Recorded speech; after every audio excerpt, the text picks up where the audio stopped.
Muita história para contar com o professor José Ricardo e hoje, dia 26 de junho de 2020.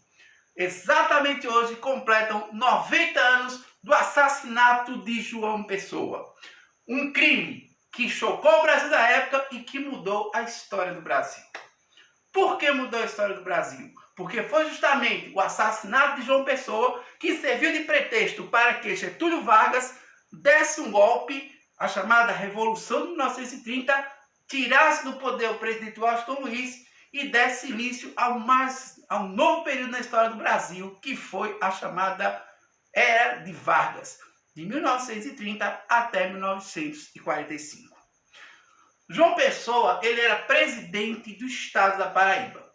Exatamente isso que eu estou falando, presidente, porque naquela época os governadores eram chamados de presidentes.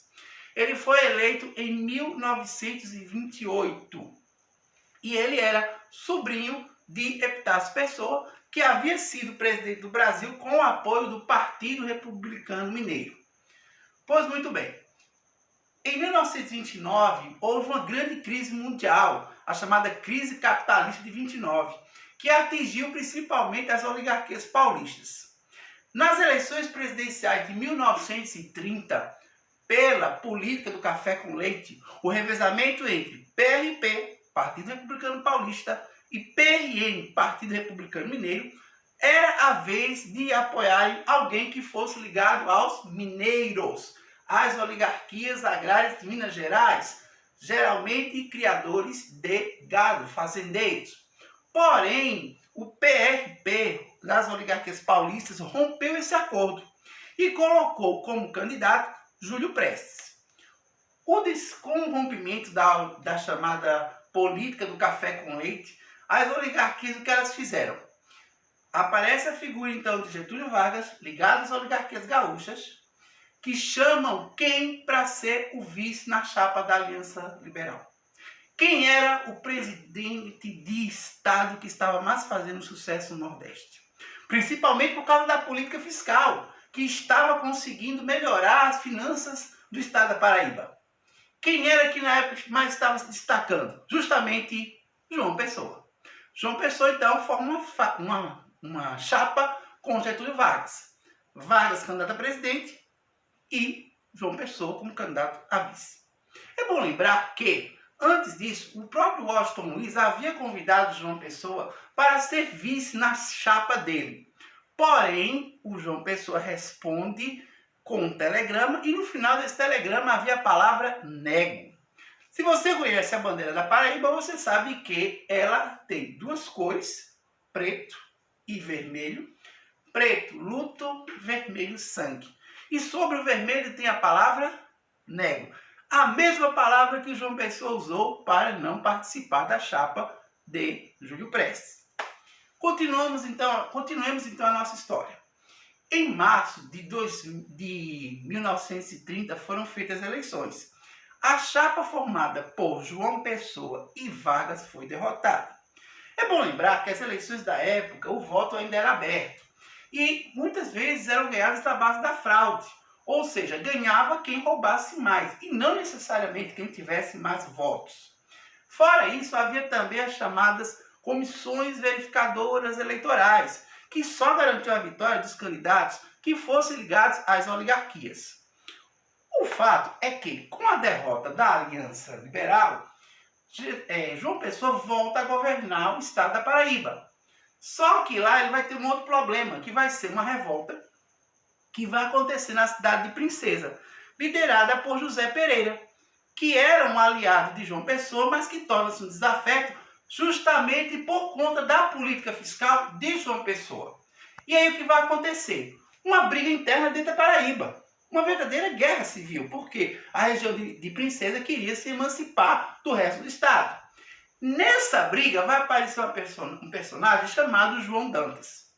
O João Dantas era aliado do José Pereira, portanto, opositor de João Pessoa. E que, por conta disso, ele acabou sendo envolvido nessa luta, nesse conflito. O João Dantas escrevia, inclusive, para o Jornal do Comércio aqui de Pernambuco contra o governo do João Pessoa na Paraíba, por conta dos contatos familiares que ele tinha aqui em Pernambuco. O fato é que João Dantas acabou vindo morar aqui em Recife.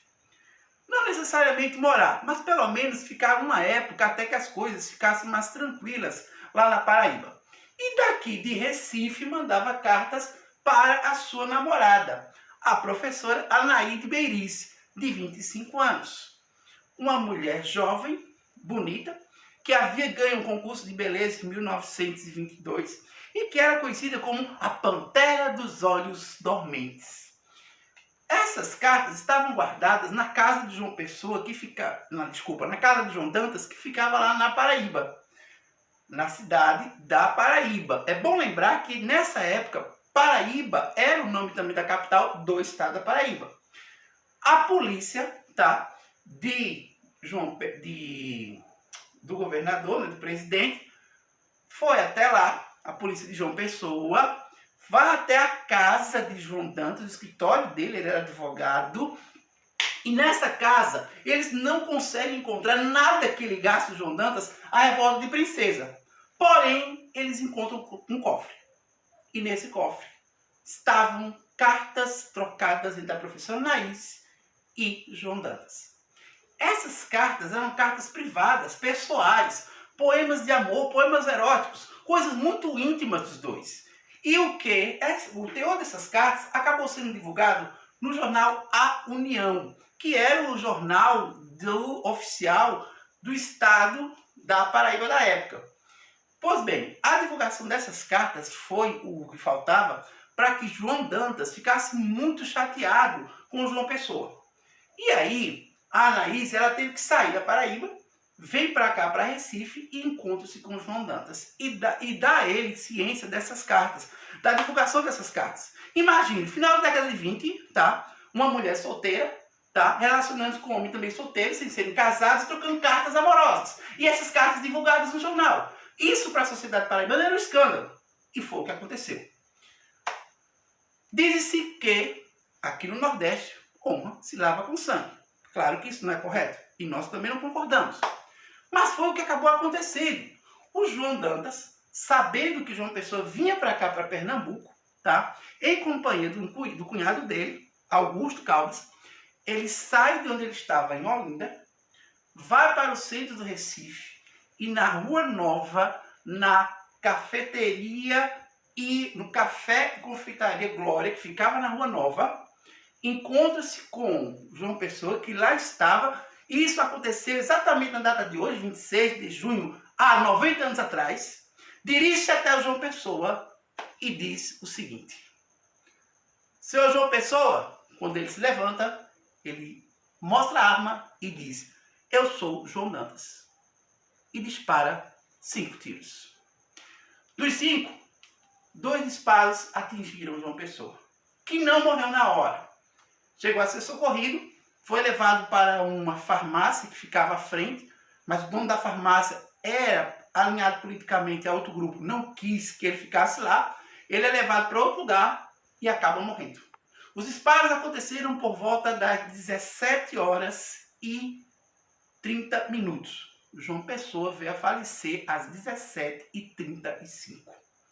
O assassino de João Pessoa, o advogado João Dantas, foi preso, juntamente com o cunhado, o Augusto Caldas, e o João Dantas assumiu o crime da morte do João Pessoa.